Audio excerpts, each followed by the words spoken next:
오늘 우리의 삶은 참 많은 것들을 보고 있습니다. 그래서 어떻게 보면 눈이 많이 떠진 사회인 것 같아요. 눈에 항상 무언가를 담고 있는 시대이기 때문이죠. 어, 우리가 보지 못했던 것들도 인터넷으로 검색 한 번만 하면 볼 수 있는 시대가 되었고요. 또 예전에는 진짜 여러분들 스마트폰 있기 이전에 그때를 한번 좀 생각해 보시면요. 참 예전에는 저도 스마트폰 보기 이전에는 눈을 감고 있는 시간들이 좀 있었어요. 그러니까 생각하고 있는 시간들, 또 때로는 이제 다른 무언가를 보기보다는 그냥 저 멀리 좀 일종의 멍 때리고 있었던 시간들, 그런 시간들도 있었다가 어느 날 이 스마트폰을 사용하고 있는 저의 모습을 보면서 한시도 쉬지 않고 눈을 사용하고 있구나 라는 생각이 들 정도로 정말 우리는 눈을 참 많이 뜨고 있고 많이 보고 있습니다. 그런데 정말 우리는 더 잘 보고 있는가? 성경은 인간 역사 최초의 눈이 떠진 사건을 오늘 본문에 기록하고 있습니다. 우리 7절에 보면 이에 그들의 눈이 밝아져라고 되어 있는데, 이 눈이 밝아졌다라는 표현은 원어상으로 보면 눈이 떠졌다라는 표현이에요. 그런데 이 눈이 밝아졌다, 눈이 떠졌다라고 말하면서 결국 성경은 인간이 눈이 떠졌지만 도리어 자기 자신의 모습을 가리웠다라고 이야기를 합니다. 빛을 얻은 것이 아니라 부끄러움을 배운 것이고, 지혜를 얻은 것이 아니라 두려움을 얻게 된 것입니다. 오늘날 우리도 스스로에게 이렇게 물어봤으면 좋겠어요. 나는 지금 무엇으로 인하여서 눈이 떠져 있고, 내 눈은 무엇을 바라보고 있는가? 이 두 질문에 대해서 오늘 본문이 이야기를 해주고 있습니다. 오늘 본문은 이렇게 기록하고 있습니다. 뱀은 여호와 하나님 지으신 들짐승 중에 가장 간교하다. 뱀이 여자에게 물어 이르되 하나님이 참으로 너희에게 동산 모든 나무의 열매를 먹지 말라 하시더냐라고 말합니다. 여기서 이 뱀이라고 하는 사탄은요, 이 인간에게 다가올 때 질문으로 다가옵니다. 하나님이 참으로 너희에게 모든 이 동산에 있는 모든 나무의 열매 먹지 말라 하시더냐 라면서 질문으로 다가와요. 이 질문은 단순한 질문이 아니라 이 질문은 의도된 질문입니다. 어떤 의도가 있냐면 하나님을 의심하게 만들겠다라고 하는 그런 목적이 있는 질문이죠. 여기서 중요한 단어가 하나가 있습니다. 그 단어는 모든 나무라는 표현이에요. 정말 하나님이 모든 나무의 열매 먹지 말라 하시더냐라고 말하는데, 우리 창세기 2장 16절을 한번 볼까요? 창세기 2장 16절. 하나님이 어떻게 명령을 하셨냐면 여호와 하나님이 그 사람에게 명하여 이르시되 동산 각종 나무의 열매는 네가 임의로 먹되 선악을 알게 하는 나무의 열매는 먹지 말라. 다시 말하면 사단은 진짜 모든 거 먹지 말래? 라고 했는데 하나님은 모든 거 먹지 말라고 하셨나요? 어, 모든 건 다 가한데 단 하나만 금지하신 거예요. 그런데 그 하나 금지된 이것을 사단은 정확하게 짚어서 자유가 먼저고 풍성함이 먼저인데 이 금지는 최소고 제한은 하나밖에 없는데 그것을 딱 집어서 하나님의 풍성함을 지워버리고 제한만을 부각시킨 거예요. 이것이 사단이 우리를 유혹하는 기술입니다. 별거 아니에요. 질문 하나 했을 뿐인데 그 질문 하나에 우리에게 의심의 씨앗을 집어넣은 거죠. 그 의심의 씨앗은 결국 죄로 이어지게 됩니다. 사단은 우리의 인생에서 은혜를 지우고 불평하게 만듭니다. 사랑을 가리고 그 사랑이 마치 억압처럼 느껴지게 만드는 것이 바로 사단이 하는 일입니다. 오늘 우리의 삶에서도 동일합니다. 말씀은 우리를 살리기 위한 것인데 어느 순간부터 우리는 말씀을 이렇게 대해요. 하나님, 말씀에서는 아픈 자들이 예수님 만나면 낫던데요? 나 아픈데 왜 하나님 나를 낫게 하지 아니하시는 거죠? 하나님 말씀에서 보니까 눈먼 자도 눈이 뜨는 게 그게 말씀인데 나 지금 눈 멀어 가는데 하나님 왜 더 나아지지 않는 거죠? 하나님 말씀은 왜 자꾸 나에게 허황된 희망을 품게 만들죠? 말씀대로 된 게 뭐가 있습니까? 하나님의 말씀에 대해서 우리에게 사단은 작은 의심을 심어 놓는 거예요. 정말 그러하냐? 정말 말씀이 그렇게 말하더냐? 정말 그것이 너의 삶에 경험되어지더냐? 그 작은 의심이 하나가 딱 심겨지면 진짜 그런데? 말씀이 내 삶 가운데 해준 게 뭐야? 날 더 불편하게 만들고 더 힘들게 만들고 더 어려운 것들을 결단하게 만드는데 그래서 나에게 무슨 이득이 있었는데? 사단이 하는 짓이 그러한 짓들이에요. 유혹은 항상 이렇게 시작됩니다. 하나님이 정말 그렇게까지 말씀하셨을까? 하나님이 진짜 말씀하신 대로 행하실까? 말씀을 어기게 만들기 전에 말씀에 대하여 의심하게 만드는 것이죠. 죄는 행동에서부터 시작되는 것이 아니에요. 이 작은 의심에서부터 시작됩니다. 불순종은 갑자기 우리 가운데 나타나는 것이 아닙니다. 말씀을 다르게 받아들이는 그 순간에서부터 이미 시작됩니다. 그래서 신앙의 싸움은 행동의 싸움이 아니라 해석의 싸움이에요. 말씀을 받아들이는 그 해석, 그때부터 이미 말씀을 받아들이느냐 받아들이지 못했느냐, 말씀에 의심이 심겨졌느냐 아니면 확신이 있느냐, 여기에서부터 전쟁은 시작이 되어 있는 거죠. 이걸 교회로 가져오면요, 교회에도 참 이런 문제들이 많습니다. 말씀을 더 잘 지키겠다라고 하는 열심에서부터 시작된 말인데 어느 순간인가 그 말로 인하여서 은혜를 잃어버리거나 또는 하나님의 뜻을 오히려 가리울 때가 있어요. 예를 하나 들어보면요, 제가 지금부터 예를 드리는 이 예시의 내용은 아마도 여러분들이 딱 들었을 때 의심의 씨앗으로 자리 잡을 만한 이야기입니다. 듣기 싫은 분은 귀를 막으세요. 여러분, 사도신경을 보면요, 어, 예수님 장사 지낸 지 사흘 만에 죽은 자 가운데에서 다시 살아나시고 라는 표현이 있습니다. 한 7년 전, 8년 전의 일이에요. 한 어떤 성도님께서 저를 찾아오셔서 이런 이야기를 하셨어요. 목사님, 사도신경이 틀렸다던데요. 사도신경이 제대로 번역되지 않았다고 하던데요. 그러면 지금 한국교회는 잘못된 사도신경을 암송하고 고백하는 것이 아닙니까? 라고 이야기를 하더라고요. 저는 이 성향 자체가 이렇게 막 싸우는 걸 별로 안 좋아하는 굉장히 온유한 성격이에요. 그쵸? 딱 보시기에도 온유하게 생겼잖아요. 그래서 제가 딱 그 듣고 네. 그렇습니다. 네. 뭐 그런 오류는 있는데요. 네. 잘 알고 계시네요. 하고 그냥 넘겼어요. 근데 왜 그냥 넘겼냐면, 사실 이 말에 의도가 있었기 때문이에요. 이분이 정말 은혜를 잘 받으려고 사도신경 해석이 잘못됐다라고 얘기를 했을까요? 그건 아닙니다. 이분이 그 이야기를 한 원인, 목적, 의도는 내가 이런 것도 알아요. 라고 하는 나를 드러내고 싶어 하는 마음 때문에 이야기를 하신 겁니다. 원래 원문에는요, 헬라어 원어에는 사도신경은 이렇게 쓰여져 있습니다.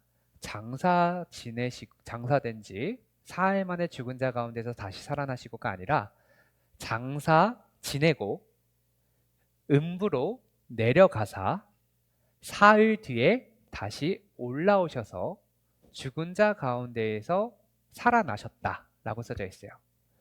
음부로 내려가사라고 하는 표현은 우리들의 표현을 하면 예수님 지옥 가셨다라는 거예요. 여러분, 예수님 지옥 가셨습니다. 믿으십니까? 왜 아멘 안 하십니까?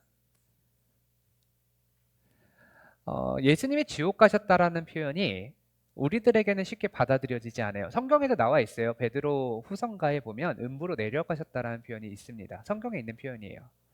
음부로 내려가셨는데 왜 사도신경에서 그 내용을 우리가 해석하지 않았냐면 그것은 우리 한국 사회의 문화 때문이었어요. 우리는 여러분 그 기독교인 말고 옛날 우리 한 100년 전에 대한제국 시절의 사람들이라고 생각해 봅시다. 죽을 때 되면은 검은색 한복을 입고 삿갓을 쓴 누가 찾아오죠? 저승사자가 나를 데리고 어디로 가요? 지옥으로 가요. 지옥에 누가 있어요? 염라대왕님이 계세요. 그런데 예수님이 지옥 가셨대요. 염라대왕한테 심판당하셨어요. 라고 받아들여지게 되는 거예요. 이해가 되시죠? 그래서 해석을 할 때 일부러 이 내용이 한국 사람들의 문화 속에서 이것이 옳지 않다. 은혜 받는데 합당하지 않다라고 해서 뺀 거예요. 뺐다고 해서 여러분들의 신앙 고백이 잘못됐습니까? 아니에요. 여러분들 사도신경을 고백하면서 이것이 나의 신앙의 기준이다라고 이야기하고 있잖아요. 그렇죠? 그래서 그런 의심의 씨앗이 들어온다고요. 야, 원어에는 그 내용이 있는데 번역된 내용은 없어. 그쵸? 이거에 대해서 제가 이렇게 설명해 드리지 않았다면 진짜 그러한데 목사님이 우리를 지금까지 속였네? 가 되는 거예요. 제가 여러분들 시험에 빠뜨리는 이야기를 한 가지만 더 해드릴게요. 여전히 귀를 열고 계시는데 점점 더 심해질 겁니다. 귀를 닫으실 거면 더 닫으셔도 돼요. 여러분, 주기도문 누가 주셨습니까? 예수님이 주셨죠? 자, 우리가 주기도문을 외울 때와 성경에 예수님께서 주기도문을 주셨을 때랑 같아요? 달라요? 달라요. 외우는 내용에서는 다릅니다. 다만하게서 구하옵소서가 본문상에서는 괄호로 되어 있고 주기도문에서는 그것을 그냥 외우는데 대개의 역본에서는 괄호로 되어 있는 내용들을 읽지 않습니다. 그쵸? 달라요. 주님이 주셨어요. 십계명 누가 주셨습니까? 하나님이 주셨어요. 자, 예배 때 주기도문 합니까? 안 합니까? 할 때도 있고 안 할 때도 있죠. 근데 원래 해야 돼요. 자, 십계명 하나님이 주셨는데 예배 때 합니까? 안 합니까? 왜 안 합니까? 구약 폐지됐습니까? 십계명은 옛날 옛적 이야기입니까? 자, 사도신경 누가 주었습니까? 성경에 사도신경이 있습니까? 아니, 첫 페이지에 있어요. 첫 페이지는 있지만 성경에는 사도신경 없어요. 사도신경 교회에서 해요, 안 해요? 하나님이 주신 건 하고 하나님이 안 주신 건 합니까? 하나님이 주신 것은 뭐는 빼고 뭐는 넣고 사람이 만든 거는 여러분 사도신경 언제부터 시작됐는지 아세요? 아무도 모르실걸요? 제가 의심의 씨앗을 지금 심어 놓은 거예요. 이제 사도신경을 의심하시기 바랍니다. 자, 이대로 제가 끝내버리면 여러분들 뭐가 되는 거예요? 이단 돼 버리는 거예요. 제가 수습을 빨리 해버릴게요. 사도신경은요 언제 시작됐는지 모릅니다. 모르는 게 맞아요. 사도신경 할 때 신경이라는 말이 붙습니다. 신경이라고 하는 말은 교회에서 회의를 통하여 우리가 외우고 우리의 마음속에 각인시켜야 할 중요한 경전과 같은 내용이다 라고 하는 게 신경이에요. 니케아 신경 이런 표현들 들으신 적 있을 거예요. 신경은 교회가 만든 겁니다. 그런데 참 재밌게도 사도신경을 언제 어느 교회에서부터 시작됐는지 누구도 모릅니다. 어떤 학자들은 4세기, 어떤 학자들은 7세기, 어떤 학자들은 11세기에 시작됐다라고 이야기하는 학자들도 있고요. 어떤 학자들은요, 뭐 동방교회에서 시작됐다. 어떤 교회는 초대교회에서부터 시작됐다. 어떤 학자들은 아니다. 안디옥의 어떤 교회에서부터 시작이 되었는데 그것이 이렇게 정착이 됐다라고 이야기하는 설들도 있습니다. 사도신경은 이렇게 썰들이 많아요. 그리고 더 재밌는 거는요. 사도신경 앞에 신경은 교회가 만들어낸 고백이라고 이야기를 했어요. 사도라는 말이 붙습니다. 왜 사도라는 말이 붙을까요? 교회가 만들었는데. 여기서 전설이 하나가 있어요. 전설. 12사도가 한마디씩 이야기한 걸 모아놨더니 사도신경이 되었다 라고 하는 전설이 있습니다. 사도신경은 언제 어디서 누가 만들었고 어떻게 공인이 되었는지 누구도 알지 못하는 게 사도신경이에요. 하지만 교회는 주기도문 안에도 사도신경 합니다. 그쵸? 십계명 아니어도 사도신경 해요. 왜 그러냐면 우리가 은혜를 받고 하나님이 누구이신지를 아는 데 있어서 사도신경이 유익하기 때문에 교회 공동체가 받아들인 거예요. 사도신경에 대해서 의심하는 것보다 사도신경을 믿음으로 수납하는 것이 우리의 신앙에 훨씬 유익하기 때문에. 저는 가능하면 우리 교회에서 십계명도 외우고 사도신경도 외우고 주기도문도 다 했으면 좋겠습니다. 하지만 그렇게 하지 않는 다양한 이유가 있어요. 예배의 시간에 대한 한정, 그리고 또 이런 것도 있습니다. 제가 지금 이렇게 설명을 하면서 설교 시간이 길어지면 길어질수록 여러분들 가운데는 목사님 오늘 설교가 길어지네 하면서 은혜 떨어지네 라고 생각하시는 분이 또 있어요. 우리가 그런 것들을 종합하고 그러한 가운데에서 최고로 모두가 최다가 은혜 받을 수 있는 그러한 예배의 형태를 만들어가는 거예요. 그런데 자꾸만 우리들은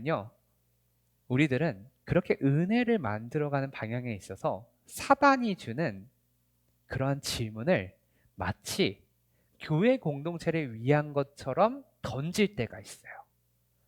사도신경 그거 번역 잘못됐다던데요? 십계명 하나님이 주신 건데 당연히 해야 되는데 왜 우리 교회 안 합니까? 사도신경 출처도 불분명한데 왜 교회에서 그거를 합니까? 이 질문들, 이 말들이 공동체가 은혜 받는데 유익이 될까요, 안 될까요? 안 된다는 걸 우리는 지금 알아요. 근데 우리가 말할 땐 몰라요. 그게 문제예요. 사단은 그렇게 교묘하게 우리가 행하고 있는 은혜 받는 방식들, 사랑받는 방식들, 하나님이 나를 살리고 있는 방식들에 대해서 의문을 제기하게 합니다. 그렇다고 여러분들 의문을 제기하지 말라는 게 아니에요. 의심은요, 풀리면 확신이 됩니다. 그런데 의심을 그대로 내버려 두고 정녕 그러한가 하고 삐딱하게 보고 삐딱하게 보다가 삐딱하게 선택을 해버리는 순간 죄가 되는 거예요. 그래서 여러분들 중요한 거는 사단이 하는 일들이 무엇인지를 정확하게 아셔야 돼요. 나를 통하여서 사단은, 죄송합니다, 나는 하나님의 사람이지만 사단이 나를 통하여서 은혜를 못 받게 만들 때가 있어요. 사랑을 못 받게 만들 때가 있어요. 그래서 내가 깨어있지 아니하면, 내 눈이 어두워져 있으면 우리는 다른 것들을 선택하게 되는 거예요. 사탄은 복음의 심장을 지우고 주변부를 확대합니다. 은혜를 붙들게 하지 않고 표현을 붙들게 만듭니다. 사랑을 보게 하지 않고 문제점을 찾게 만들어요. 결국 어떻게 됩니까? 사도신경을 할 때마다 의심이 사로잡히고 불평, 불만이 사로잡혀서 은혜의 고백이 이어지지 않는 거예요. 주기도문을 할 때마다 내가 하나님 나라의 백성이고 하나님께서 나의 삶을 어떻게 역사하시기를 원하는지를 알고자 하는 게 아니라 불편한 거예요. 불만스러운 거예요. 십계명을 볼 때마다 어차피 난 십계명대로 살지도 못하면서 십계명 외우지도 않는 교회가 그게 무슨 하나님이 기뻐하시는 교회야. 불평, 불만만 쌓이지 그 가운데 하나님이 주시는 은혜와 사랑에는 관심이 없게 되는 거죠. 결국 어떻게 됩니까? 은혜가 아니라 불편함, 불안함, 불만, 이러한 것들만 쌓게 됩니다. 비진리는 항상 노골적인 거짓말로 오지 않습니다. 때로는 진리를 쪼개서 은혜를 무너뜨리는 방식으로 옵니다.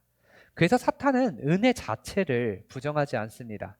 은혜를 못 누리게 하는 거예요. 사랑을 없애지 않습니다. 사랑을 못 받게 만드는 거예요. 말씀을 없애지 않습니다. 말씀을 따르기 어려운 짐짝으로 취급하게 만드는 겁니다. 그게 사단이 하는 일들이에요. 이어서 2절과 3절을 보면 성경은 이렇게 기록합니다. 여자가 뱀에게 말해요. 동산나무의 열매를 우리가 먹을 수 있으나 동산 중앙에 있는 나무의 열매는 하나님이 말씀하시기를 너희는 먹지도 말고 만지지도 말라 너희가 죽을까 하노라 하셨느니라 라고 얘기를 했어요. 자, 의심이 들어왔어요. 근데 의심을 풀면 확신이 되는데 그 의심이 들어왔을 때 이 사람이 어떻게 반응을 했냐면 의심을 풀려면 어떻게 해야 되느냐? 하나님한테 다시 가가지고 하나님, 제가 저렇게 말하는데 내가 들은 것과 좀 달라요. 하나님 다시 한번 말씀해 주세요. 라고 얘기를 하거나 하나님, 저는 이렇게 생각했는데 제 생각이 맞습니까? 하고 하나님하고 독대를 하여서 얘기하면 되잖아요. 이 시기가 언제냐면 아담과 하와가 언제든지 하나님과 함께 이야기하고 함께 하고 있었던 시기예요. 언제든지 이야기할 수 있어요. 그런데 하나님한테 이야기 안 하고 이렇게 얘기하는 거예요. 두 가지의 문제를 만듭니다. 첫 번째 문제, 말씀에 없는 것을 덧붙이는 거예요. 하나님은 2장 16절, 17절에 보면 먹지 말라 하셨는데 여자는 먹지도 말고 만지지도 말라라고 하면서 없던 얘기를 추가해 버립니다. 여러분, 성경에 글자 하나라도 없는 내용들 있게 만들거나 있는 내용들 없애면 안 되는 거예요. 하나님 말씀은 그 자체로 온전한 겁니다. 말씀 그대로 받아들이면 되지 그 말씀의 그 어떠한 것들을 이거는 받아들이기 싫어 하고 없애고 이건 나에게 이득이 되는 방법으로 말씀을 없는데 추가하면 안 되는 거예요. 두 번째 문제는 뭐냐면 말씀의 확실성을 흐립니다. 말씀을 모호하게 만들었어요. 17절에 보면 2장 17절에 보면 하나님이 뭐라고 말씀하시느냐? 반드시 죽으리라 라고 말씀하셨는데 여자는 죽을까 하노라 라고 하면서 모호하게 만듭니다. 하나님의 말씀이 절대적인 것이 아니라 상대적인 것으로 바뀌게 되고요. 확실한 것이 아니라 모호한 것으로 바뀌게 되는 순간이에요. 그렇게 확정의 가능성으로 바뀌는 순간 죄는 힘을 얻습니다. 사랑하는 여러분, 죄는 언제나 말씀의 가장자리에서부터 시작해요. 말씀을 정면으로 부정하지 않습니다. 조금만 바꾸면 됩니다. 조금만 흐리면 되고 조금만 완화하면 됩니다. 그러면 인간은 쉽게 넘어질 수 있어요. 제가 여기서 이제 직선으로 단거리 경주를 할 겁니다. 저는 뛰는 걸 싫어해서 앞으로 그럴 일은 전혀 없을 거예요. 예시로라도 이렇게 한번 뛰어본다고 생각을 해봅시다. 제가 이제 저 끝으로 이제 뛸 거예요. 뛸 건데 제 옆에 같이 경주선에 어떤 한 사람이 있습니다. 그래서 둘이 딱 신호가 울리면 뛰어서 저 끝에 있는 결승점을 향하여 가야 됩니다. 그런데 이 옆에 있는 사람이 어, 내가 이렇게 보니까 한 0.1도 정도 트면 그러면 훨씬 더 편하게, 훨씬 더 빠르게 저 결승전을 갈 수 있을 것 같아 라고 자기 혼자 생각을 했어요. 0.1도를 틀었습니다. 그러면 이제 경기를 시작했을 때 한 걸음이 딱 내디뎌졌을 때 변화는 거의 안 보여요. 2걸음, 3걸음, 4걸음, 5걸음, 10걸음이 지나도 변화는 그렇게 크지 않습니다. 그 걸음이 100걸음이 되고 1000걸음이 되면 이제 그 0.1도는 엄청난 차이를 가져오게 되는 거예요. 이게 사단이 하는 일이에요. 우리가 예수 그리스도를 믿음으로 똑같이 믿음의 경주선에 섭니다. 그리고 우리 경주선에서 달려가는 그 목표는 하나님이 기뻐하시는 삶을 향하여 하나님 나라를 향하여 우리는 경주를 하는 거예요. 그런데 0.1도를 틀어버립니다. 하나님 말씀에 0.1도. 야, 하나님이 정말 그렇게 말씀하시더냐?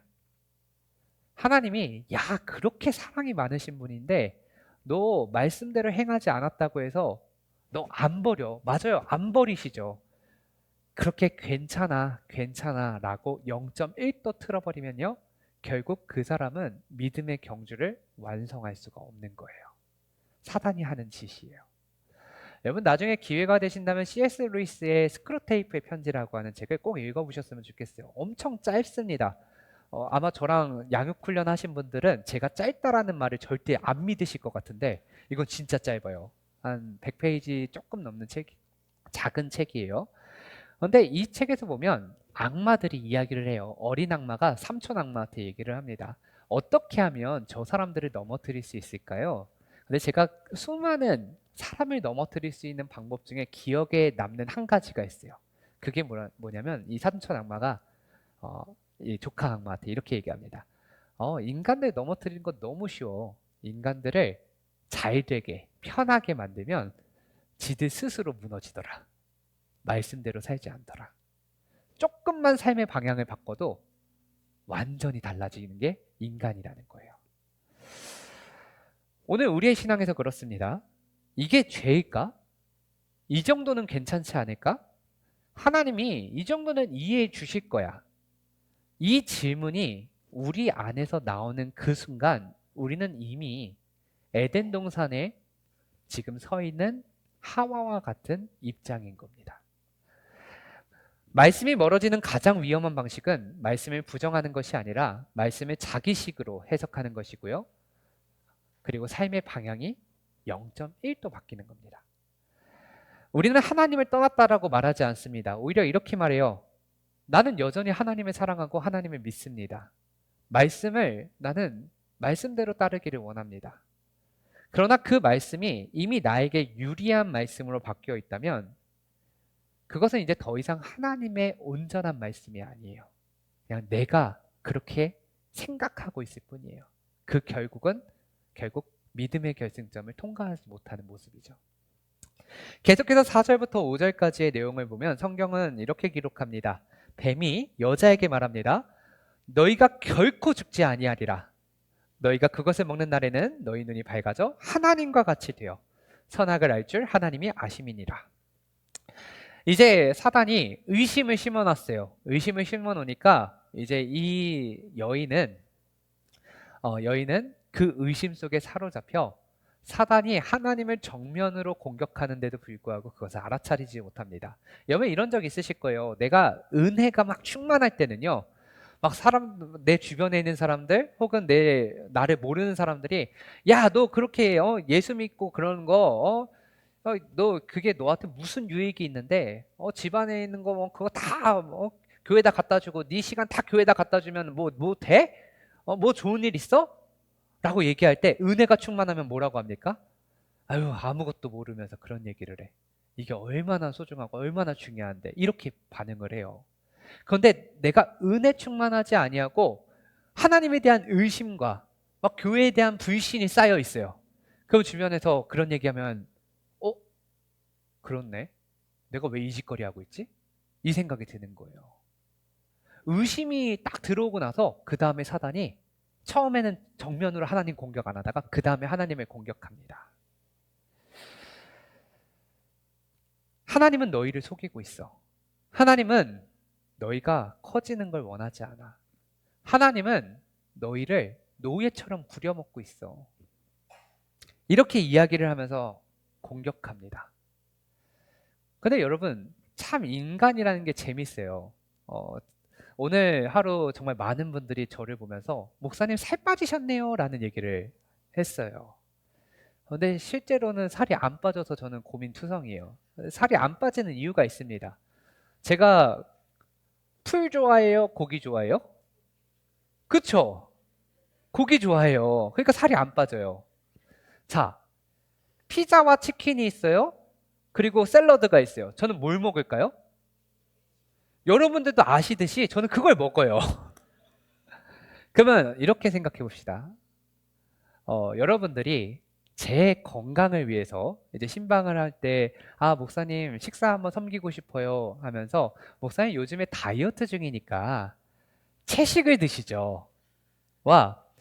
제가 저 다이어트 중입니다 할 때 그래도 목사님 한 번은 괜찮습니다 하면서 고기를 대접하는 것과 아마 여러분들 전 누누이 말씀드립니다. 저한테 고기를 대접하지 마세요. 전 두부 먹고 싶고요. 풀 먹고 싶어요. 하지만 저에게 그런 제안이 들어왔을 때 저에게 복음은 뭘까요?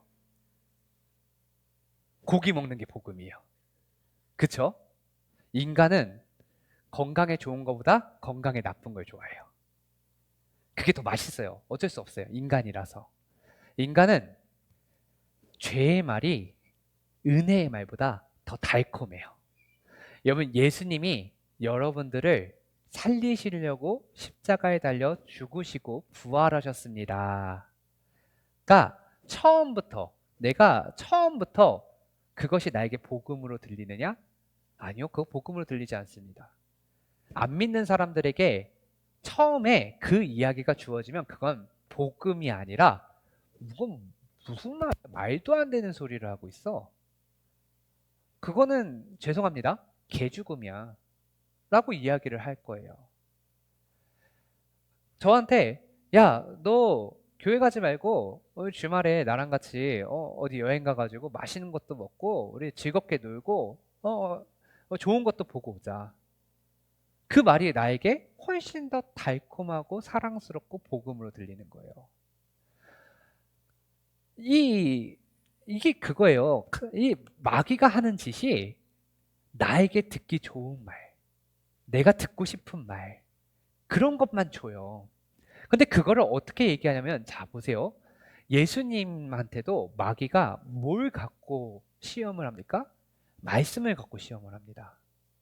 말씀을 갖고 시험한다는 건 말씀을 너무 잘한다는 거예요. 우리보다 사단은 말씀을 더 잘 알아요. 그래서 우리가 말씀을 딱 보잖아요. 근데 그 말씀이 나에게 아픔이거나 찔림이 되지 아니하고 그 말씀이 나에게 달콤하면 여러분 의심해 보세요. 이게 진짜 하나님이 나에게 주시는 말씀인가? 사단이 나에게 달콤해 보이도록 그렇게 말씀을 위장했는가? 사탄의 복음은 항상 자기 개발적이고 자기 중심적입니다. 그래서 이렇게 얘기하는 거예요. 너 정말 하나님처럼 될 수 있다니까? 하나님처럼 될 수 있어. 제가 예전에 프리드리히 니체를 너무 좋아했습니다. 그 책을 읽을 때마다 너무 막 신이 났어요. 왜냐면 프리드리히 니체는 이런 표현, 니체는 이런 얘기를 했어요. 인간이라는 존재는 날마다 자기의 한계를 뛰어넘어서 더 나은 인간이 되어야 된다. 그것을 슈퍼 인간이 되어야 된다라고, 그러니까 초월적 인간이 되어야 된다라고 주장했던 게 이 니체입니다. 한동안은 그 니체 얘기가 너무 좋았어요. 그래서 예전에 인터넷 이미지로 어떤 게 나왔냐면 누군가 화장실 벽에다가 이렇게 썼습니다. 신은 죽었다. 밑에 니체. 그랬더니 그 밑에 누군가가 댓글을 이렇게 썼어요. 뭐라고 썼냐면 너는 죽었다. 청소 아줌마. 이렇게 써놨어요. 근데 니체는 신은 죽었다라고 왜 얘기를 하냐면 내가 더 나은 인간이 되면 한계를 뛰어넘을 수 있는 초월적 인간이 되면 신이라는 존재는 이제 더 이상 나에게 필요 없는 존재가 된다. 신의 역할을 대신할 수 있다. 그래서 철학자들은 철학함으로 더 나은 인간상을 구현해내면 되고 과학자들, 기술자들은 더 나은 과학기술을 개발함으로 신이 필요 없는 세상을 만들자. 그게 오늘날 우리 시대가 만들어낸 지금 가치예요. 그런데 이 가치는 지금 오늘날 우리가 만들어낸 것처럼 보이지만 사실 그게 아니라 태초에 하나님이 천지를 창조하시고 사단이 이미 우리에게 그 모습을 보여주고 있는 거예요. 너희는 하나님처럼 될 수 있어. 죄의 모습은요, 예나 지금이나 다를 바가 없어요. 인간들이 살아가는 방식은 예나 지금이나 앞으로도 다를 바 없습니다. 죄는 항상 사단이 시작을 하는 거고요. 그 사단에 넘어간 내가 짓고 있는 게 죄예요.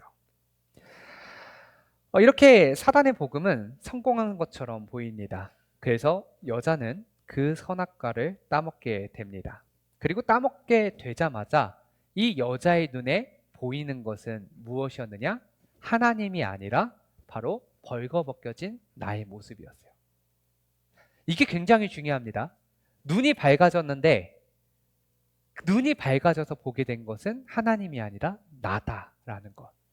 여러분 박경리 작가를 아실 거예요. 토지, 대하소설 토지 21권 되는 그 굉장히 큰 책이죠. 저는 고등학교 때 그 책을 보면서 막 애국심이 막 솟아오를 정도로. 근데 그 책의 내용이 토지의 내용이 뭐였냐면 이제 1940년대 일제 강점기와 그 다음에 광복에 해당되는 그 시점 45년도 그 다음에 50년도 전까지 발생됐던 이야기를 다룬 책이에요. 제가 찾아보니까 한 35년 정도 이 작가가 이렇게 썼다라고 하더라고요. 그 책의 내용을 보면 정말 우리 서민들의 아픔, 서민들의 삶이 정말 생생하게 나타나 있습니다. 그런데 그 박경리 씨가 생명의 아픔이라는 책을 썼어요. 이 책에서 이렇게 이야기를 합니다. 인간이 고통을 겪는 이유는 스스로를 알았기 때문이다.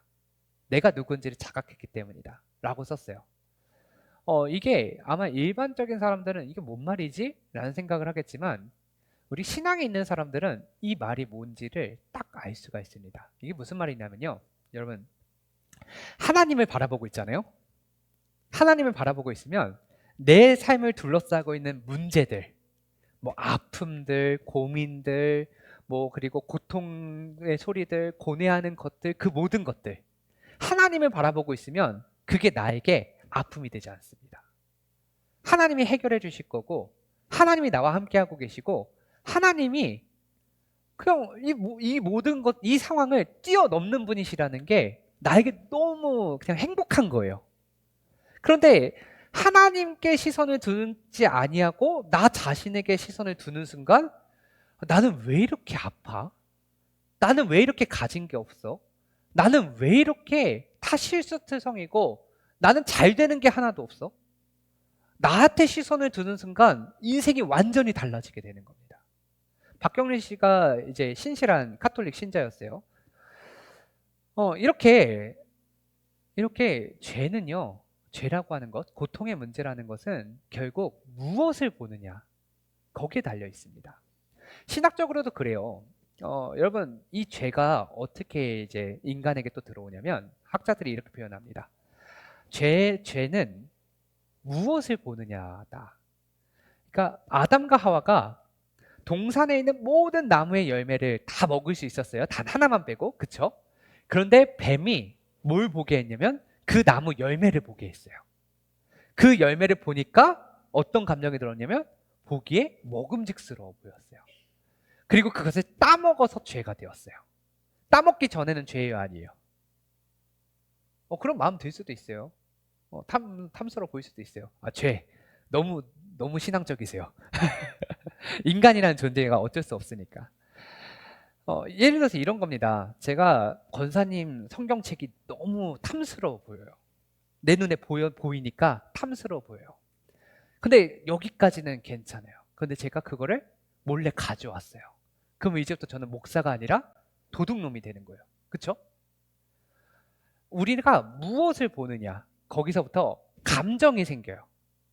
감정이 생기고 그 감정을 실행하는 순간 죄가 되는 거예요. 내가 말씀을 봤는데 이 말씀이 권사님 앞에 있는 이 말씀이 내게 있는 말씀과 똑같은 성경 말씀이야. 근데 이 말씀을 봤는데 내가 남의 것을 빼앗아 오겠다라는 마음과 남의 것을 빼앗는다라고 하는 행위가 없으면 말씀이 너무 탐스러워 보여. 그럼 나는 내 말씀 봐야지? 이건 죄가 아니잖아요. 그렇죠? 무엇을 보느냐의 문제예요. 여러분들 무엇을 보고 계십니까? 저는 솔직하게 말씀드릴게요. 제가 깜짝 놀랐어요. 하루에 제가 제일 많이 보는 것은 말씀이 아니라 유튜브고 그 다음에 말씀이 아니라 책이더라고요. 그리고 인터넷 홈페이지들. 그런 걸 가장 많이 봐요. 그걸 가장 많이 보니까 결국 말씀을 보지 않으니까 그것에 매여 있게 되고 그것에 매여 있게 되니까 하나님의 뜻이 무엇인지는 알지도 못하고 그 가운데서 나타나는 나를 달콤하게 하는 것들에 자꾸 손을 뻗치게 되고 그것을 선택하게 되고 죄를 짓게 되는 거예요. 성경은 죄의 과정을 매우 냉정하게 표현합니다. 보았다. 탐스럽게 여겨졌다. 먹었다.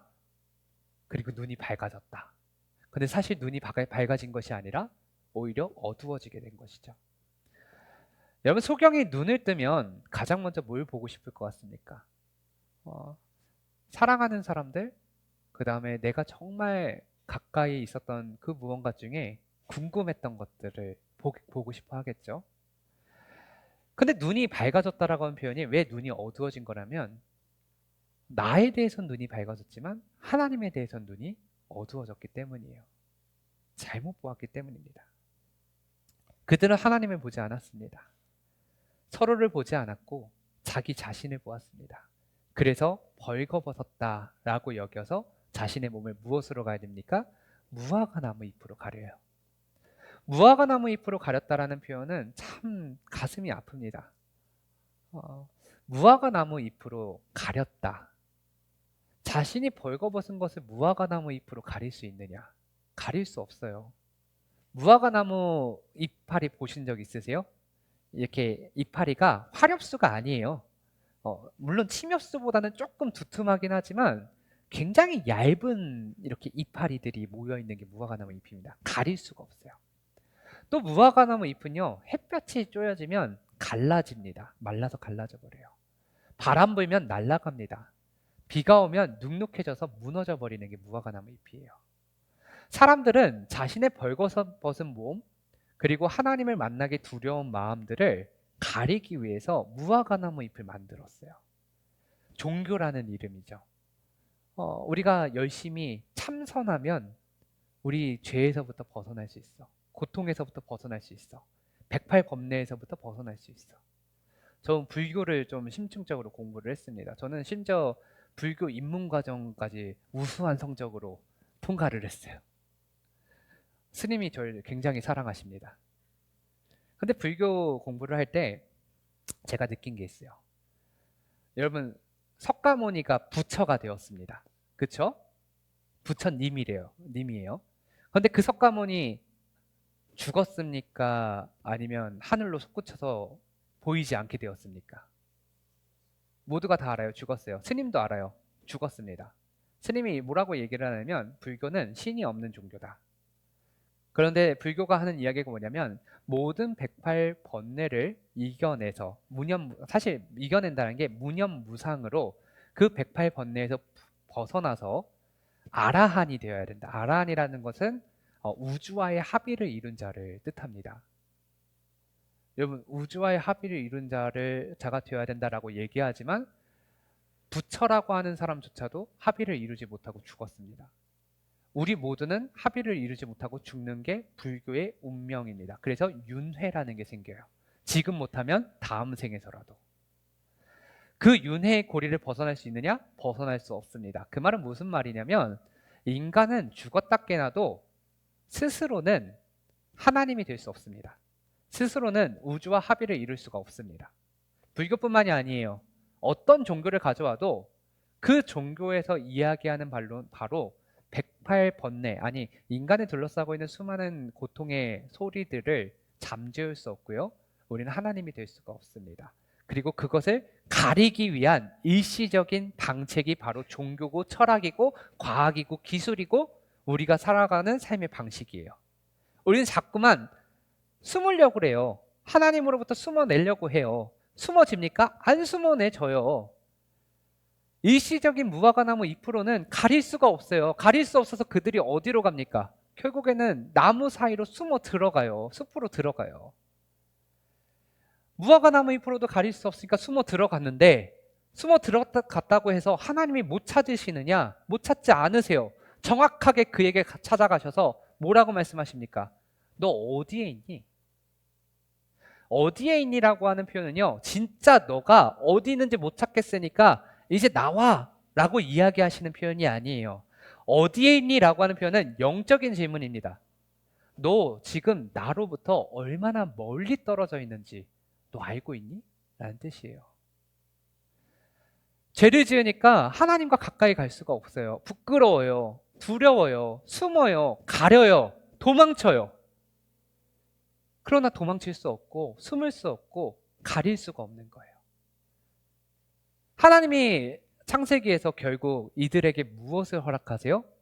가죽옷을 허락하십니다. 가죽옷을 지어서 입히십니다. 그 가죽옷을 입히신다라는 표현이 어떤 표현이냐면요, 그들이 숨거나 아니 죄를 가릴 수 있는 방법은 오직 하나님이 허락하셔야만 죄를 가릴 수 있다는 표현이에요. 예수님께서 십자가에 달려 죽으심으로 우리에게 무엇을 입히시느냐? 무화과나무 잎을 벗어버리게 하시고 의의 옷을 입게 하시는 거예요. 하나님이 아니고서는 내 죄가 가려질 수가 없는 거예요. 그래서 예수 그리스도를 우리 가운데 허락하여 주시는 겁니다. 사랑하는 성도 여러분, 죄는 우리를 자유롭게 만들지 않습니다. 오히려 우리를 숨게 만들고 하나님으로부터 멀리 도망치게 만들고 하나님 앞에서 일시적인 무언가로 나의 모습을 가리게 만드는 게 죄예요. 그러나 그 모든 것들은 나를 구원할 수 없습니다. 내 죄를 없게 하지 않습니다. 내 죄가 보이지 않는 방법이 있다면 그것은 단 하나, 우리 하나님께서 하셔야만 합니다. 8절과 9절을 보면 성경은 이렇게 기록합니다. 네가 어디 있느냐? 이 네가 어디 있느냐라는 질문. 이 질문은 지금 여러분들에게 하시는 질문이에요. 너 지금 어디에 있니? 너 지금 무엇을 보고 있니? 너 누구로 인하여 눈 뜨고 있니?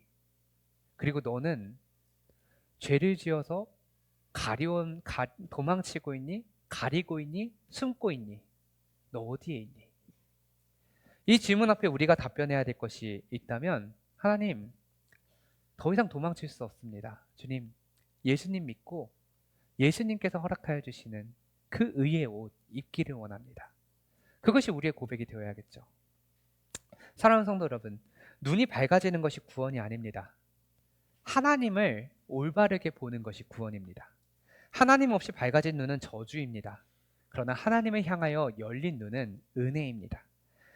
에덴에서 인간은 무화과나무 잎으로 자신을 가렸습니다. 지금 우리는 여전히 무화과나무 잎으로 우리를 가립니다. 그러나 하나님은 십자가에서 그 무화과나무 잎을 벗기시고 의의 옷을 입히셨습니다. 우리에게 의의 옷을 입히신 분이 바로 여러분들의 하나님이시고, 하나님은 여러분들이 숨기를 원하지 아니하세요. 여러분들을 용서하기를 원하시고요. 여러분들을 의의 백성으로 삼기를 원하시는 분이십니다. 예수 그리스도의 구원의 완성으로 우리는 구원을 받았고 의의 옷을 입었고 눈을 떠서 하나님을 바라보게 되었습니다. 여러분, 이 자리 가운데 예수님을 아직 믿지 못하시는 분들이 있다면 믿기만 하면 이 은혜가 주어집니다. 그래서 오늘 우리는 우리의 삶을 점검하고 다시 선택해야 됩니다. 너 어디에 있니? 라고 하는 이 질문에 응답해야 됩니다. 사탄이 열어준 눈으로 살 것인가? 아니면 하나님의 열어주시는 눈으로 살 것인가? 세상을 향하고 나를 바라보며 살 것인가? 아니면 하나님을 바라보고 살 것인가? 그 선택의 순간 가운데 하나님이 기뻐하시는, 또 구원받은 자로서의 선택을 하는 저와 여러분들 되시기를 간절히 축원합니다.